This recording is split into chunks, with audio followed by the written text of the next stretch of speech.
Welcome back everyone to episode 30 of the Tricks and Traps Speedrun.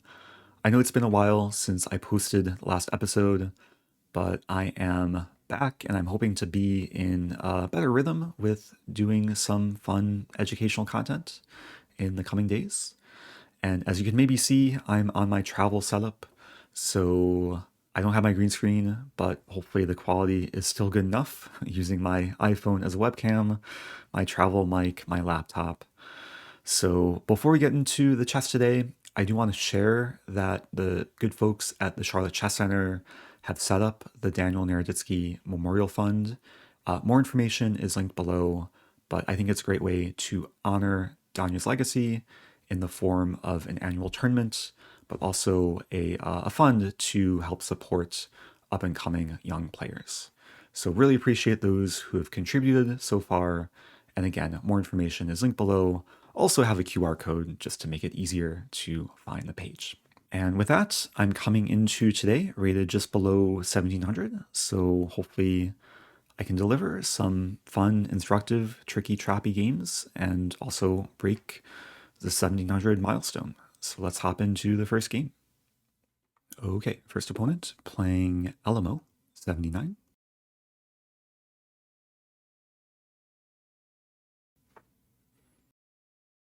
Oh, let's play a Stafford Gambit repertoire, and we'll see if my opponent wants to accept knight c6, Stafford Gambit time.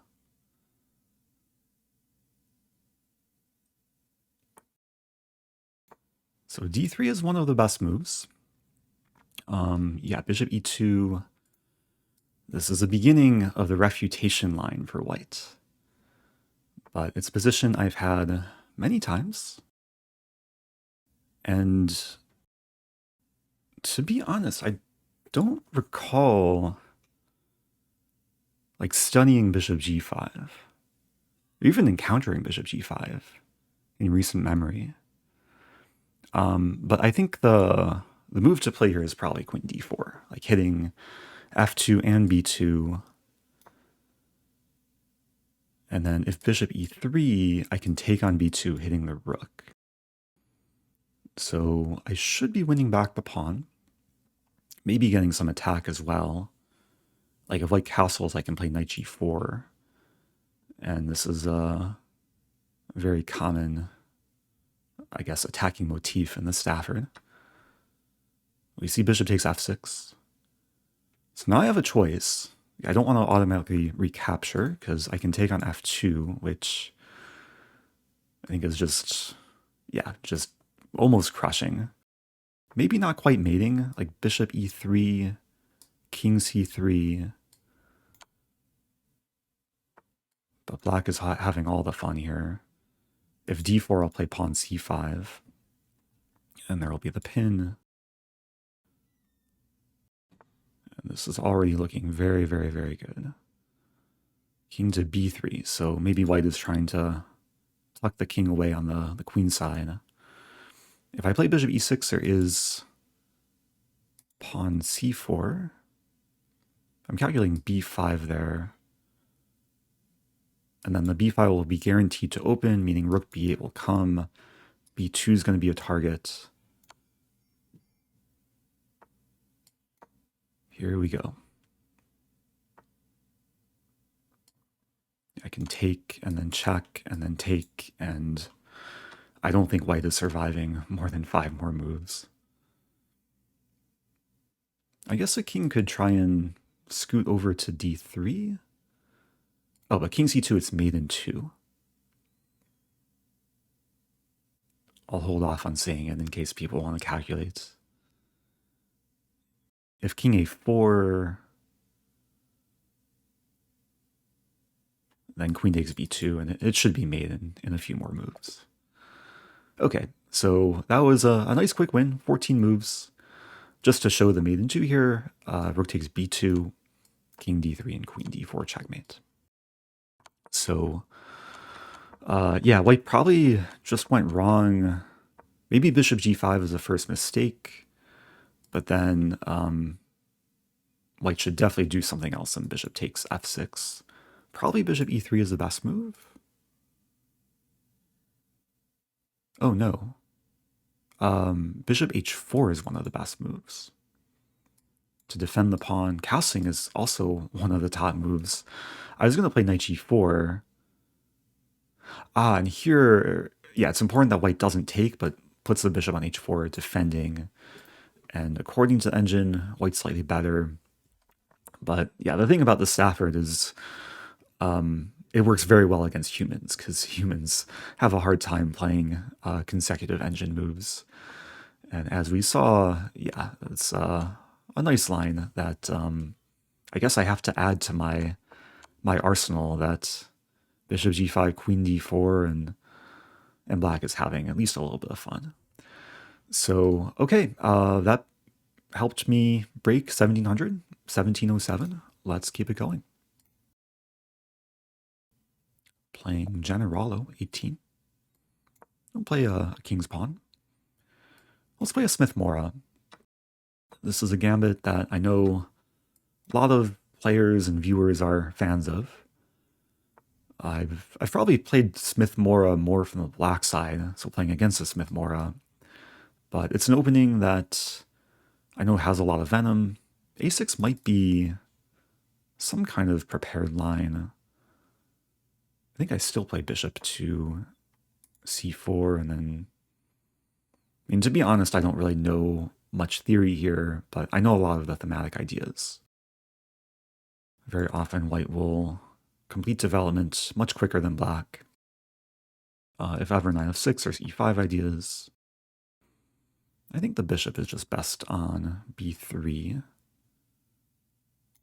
Always gotta at least consider moves like bishop takes f7, but I don't think there's enough firepower after sacking, so be patient.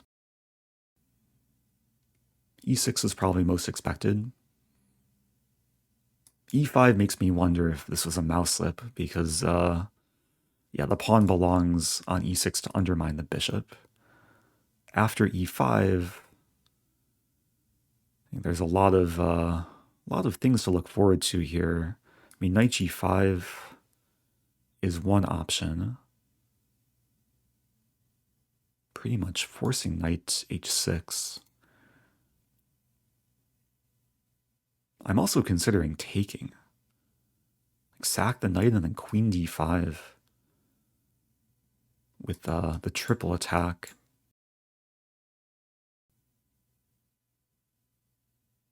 Yeah, let's go for knight takes e5. Because here I win back a pawn, and I get some nice initiative. I guess there's some maybe some similarities to the previous game. The opening is a gambit, and then featuring this early queen move into the opponent's territory with a double attack.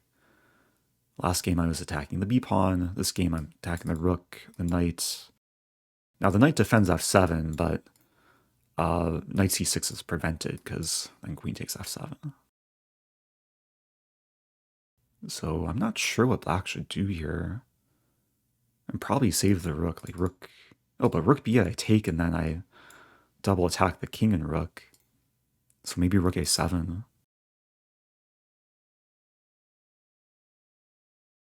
But then I'll still take, and the attack will continue. Yeah, nice position to sip some tea.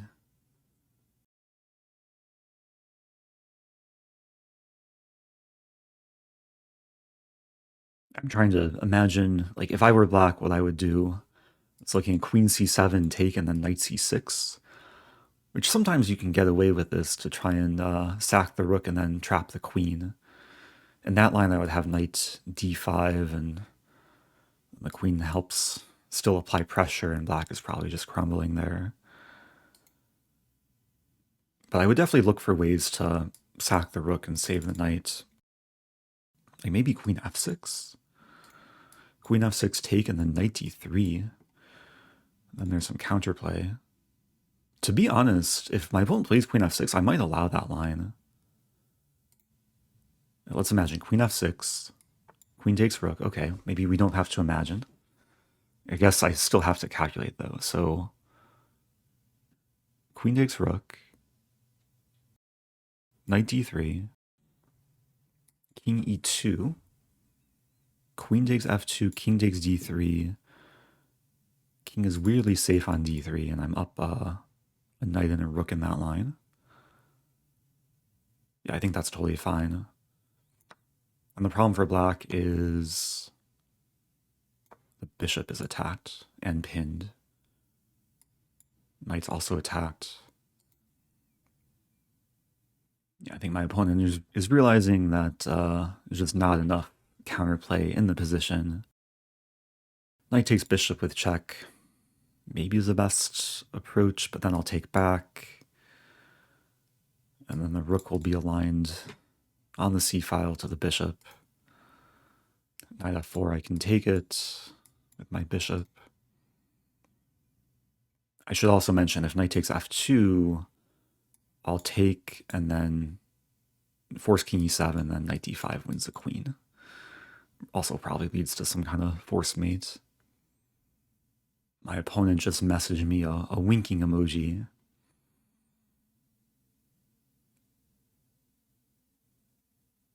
Oh, they actually sent the message 3 minutes ago, so I'm not sure what that indicates. Bishop c5, okay, that's a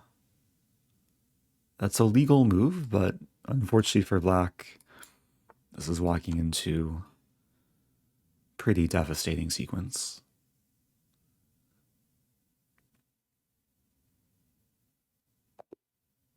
And that's a 13 move game.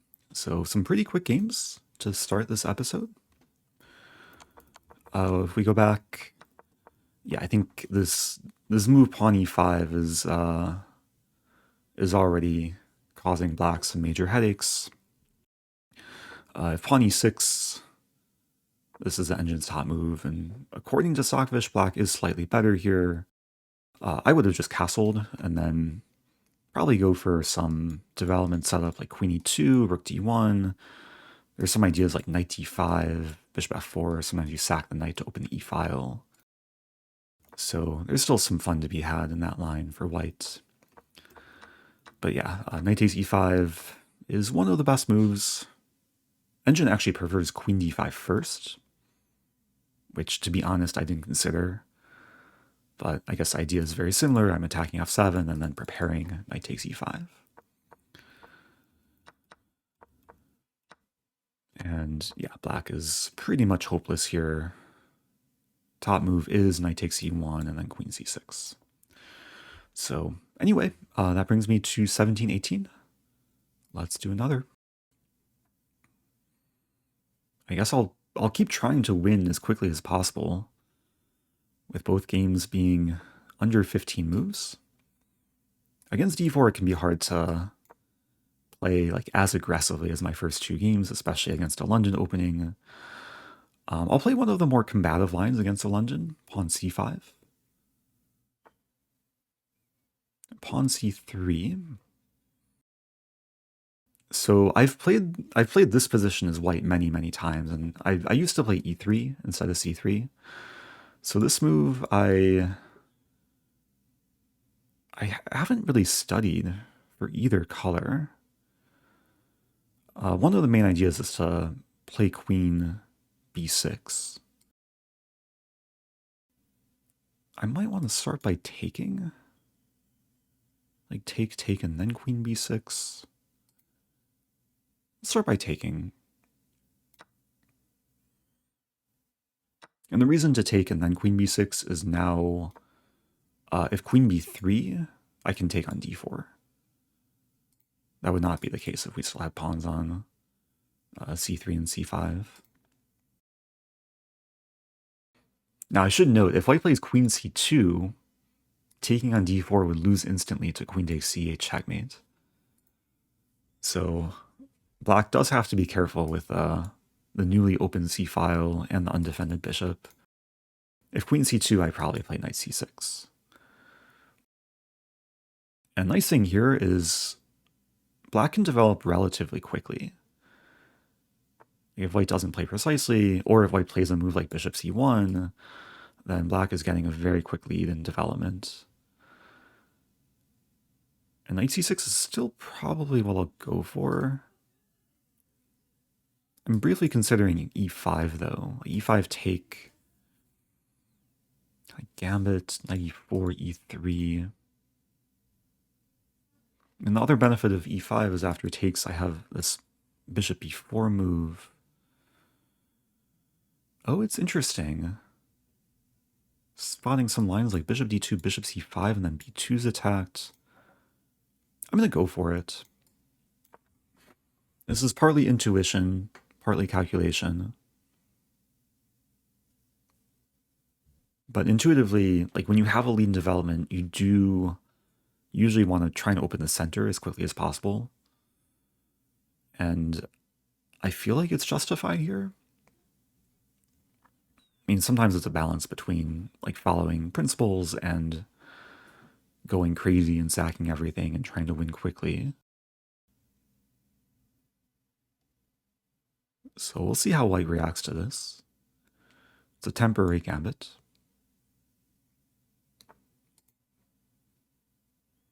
Knight f3, so developing, but allowing me to push and attack.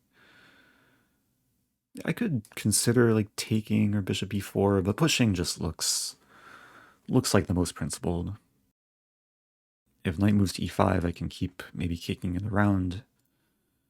If knight d2, I was going to say maybe I consider e3. But knight e5. d6 was the first move that came to mind, but I'm thinking it makes more sense to throw in the check and then play d6. Just so the bishop's not getting blocked in, so I can castle very efficiently. There's also some lines, like at bishop d2, I might just take on d4, which means white might have to block on c3 with a knight.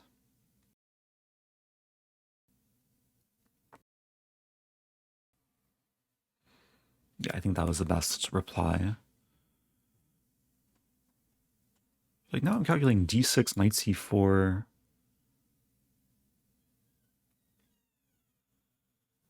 Not sure if I'm getting much, but queen c7, queen a4, knight c6, d5. Oh, d5 I can take it. Okay, let's kick the knight. And the last few moves have been kind of a nice example of initiative, where at least on most moves I'm making a pretty clear threat. Even though this is retreating and saving the queen, I'm still making a threat of attacking the knight.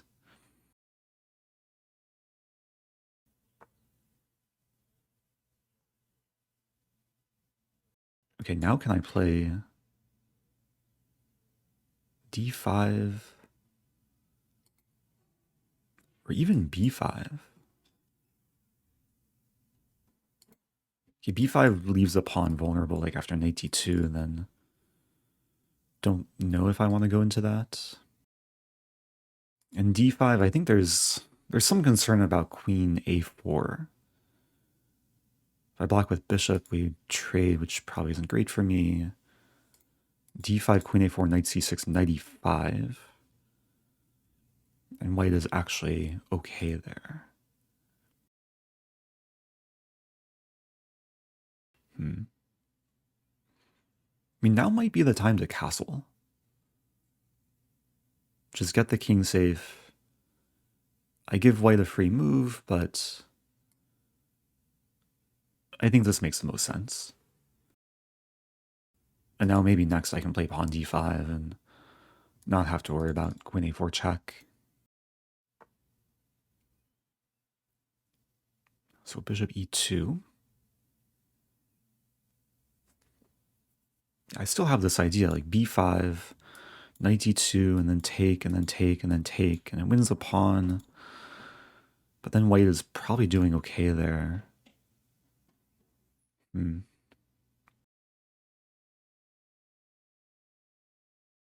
Also d5, knight e5, take, take, take, bishop d2. Yeah, I really don't want to win a pawn and then just lose my other like assets in the position. Yeah, I think it's important to keep this bishop. So maybe, I mean, do I just develop like bishop f5, knight d7? Or knight d7 first?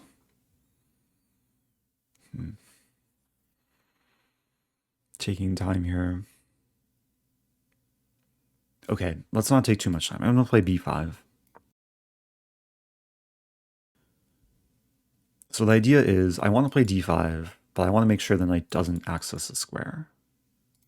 And this might turn into a gambit where if knight d2, I play d5, I allow bishop takes b5, or even knight takes b5.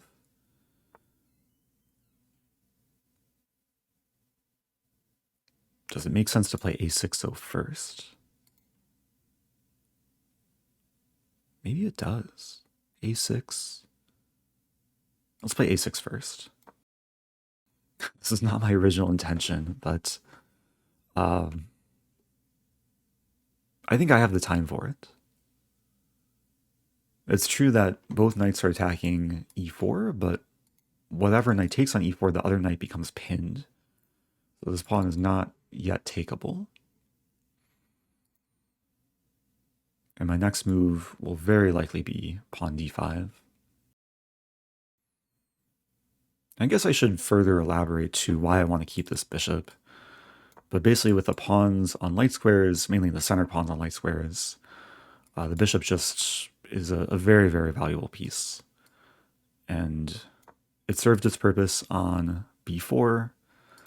White's a bit disharmonious on the queen side. And maybe I can start, well, now I can definitely start tearing apart the king side. Yeah, White forgot about h2 there. g3 might be coming, so let's move back.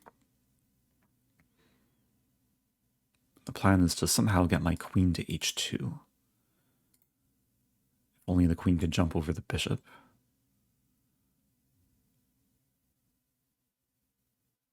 Queen d8 perhaps. Maybe bishop e6 first. Just develop.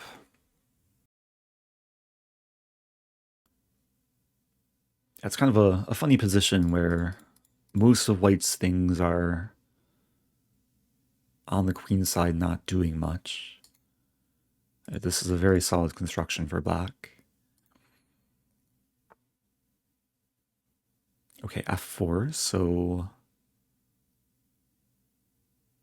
allowing en passant, which I'll go for.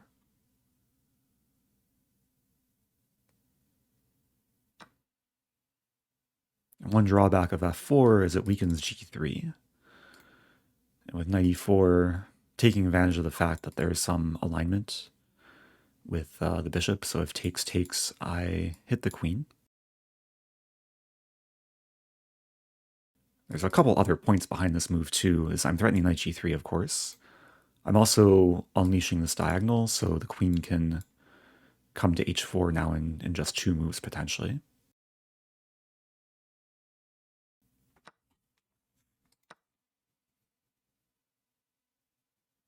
d5 might be coming. Okay, queen c2, so e4 is attacked. f5 is probably the most natural. Yeah, simply reinforcing the pawn, allowing for queen f7.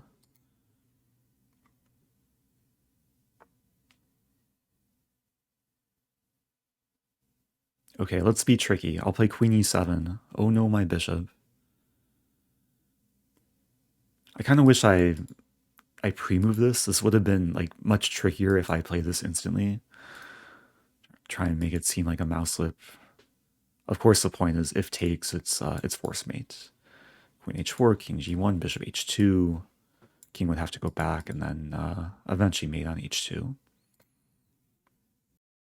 So if white sees my idea, it's still not easy to stop. Like queen f2 is probably natural.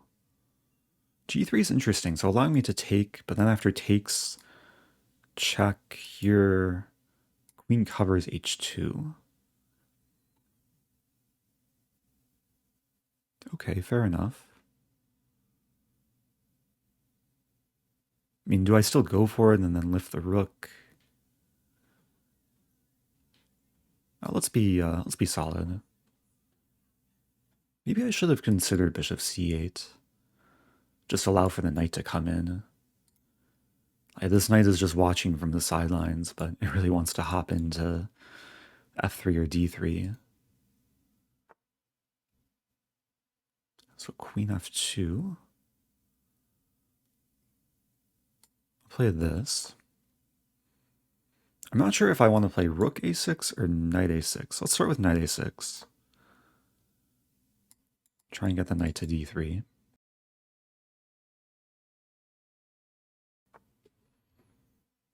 Okay, this knight is likely coming to d4.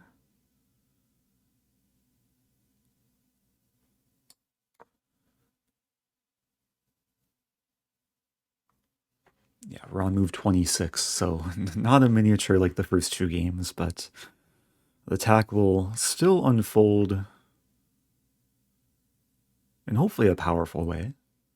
In the darks for bishop, the rook, maybe the other rook can come in. All the pieces have potential to do things on the king's side. Even this bishop, like there might be the idea of f4 to sack and then get the bishop into f3.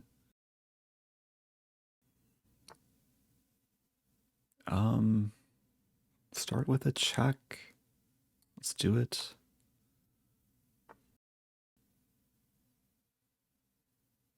G5. Considering f4, let's play f4. I was just talking about this move. Bring this light squared bishop to life. And with the king on g2, there's some skewer potential. Bishop h3 is coming next. I think it's very likely this knight won't be needed for the attack. The whole game it will have watched from the sidelines. But maybe it'll be the final straw in the position. Like someday a4 chase this knight, knight c5, knight d3. So white is choosing what to take back with. If the queen takes, I'll win the rook and then get my other rook to f8. So it might be better to take with one of the pawns.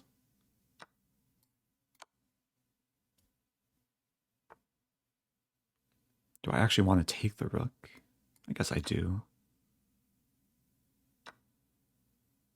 Push.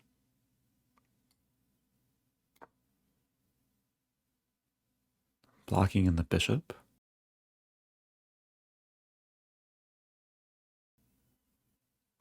That's a pass pawn. If I push again, that would allow bishop d2, so I think I'm better off just... Whoa! What did I do? Rook e8. I tried to grab the rook, but I grabbed the resize arrow. Okay, wait, let's focus. Knight e6 is coming, so let's play knight c5.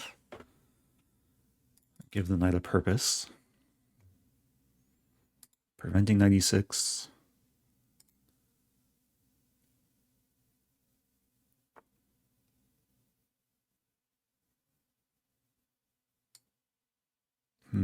Good move.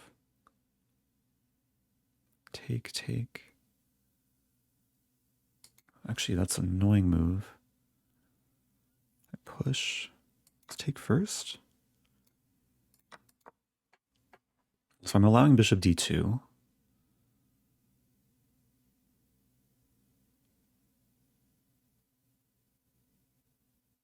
I'm up material, so I don't need to like try and actually win with attack.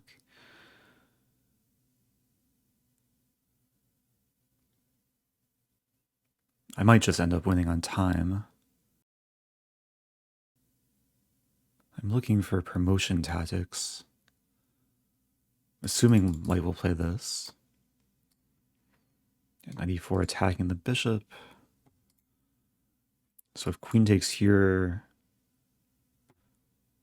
I guess knight takes g3 and black should still be better. Bishop e1. Okay, let's play this. Some pin. Yeah, white is losing on time. Big kudos to my opponent, though, for resisting what seemed to be a very, very strong attack from black. I probably didn't attack in the most precise way, given what happened. But my opponent found some good resources. Knight d4 created this idea of knight e6 and kept some chances alive for white. So we can analyze real quick. This opening, yeah, I took first. Engine actually prefers queen b6. So what's the point? I guess it's only a slight preference. Engine says takes, and black is slightly better, I guess positionally. But I wanted to keep queens on the board. Queen c1 is one of the best moves. Yeah, threatening the undefended bishop on c8. But bishop c1, a bit passive. Engine doesn't quite like e5, as expected. My idea was take bishop b4. White is okay here, but I think black is having fun with this active development. Threatening mate, pressuring the pin knight. Knight c6 is coming. Yeah, nice Gambit style opening. White declined my Gambit. And then, yeah, black was doing well here. b5 is fine. Engine actually likes taking on c3 and then bishop e6. But I really didn't want to give away my dark squared bishop. The engine is materialistic, like eventually going to win this pawn. But keeping the bishop paid off. Of course, white should play h3 and not allow bishop takes h2. And then I just want to see if I missed anything obvious. Oh, I missed bishop takes d5 because there's a pin. Yeah, that I should have seen. I decided to be tricky with queen e7. g3 was a good move given the circumstance. Engine says I could have taken on g3 and just play this position, which I probably should have done in hindsight. Going forward. Yeah, so I won material. Oh, wow. So knight c5 gives away most of the advantage because it blunders knight f5, which we both missed. I actually have to be careful not to be worse here. I have to play queen e4, apparently. Okay, so that was a miss. I mean, we were both in time trouble, and yeah, eventually white just lost on time. So, okay, that's definitely the hardest fought game of the episode. I think I'll end it there. Hope you guys enjoyed the games today. If you have any questions, leave them below, and I'll see you guys soon.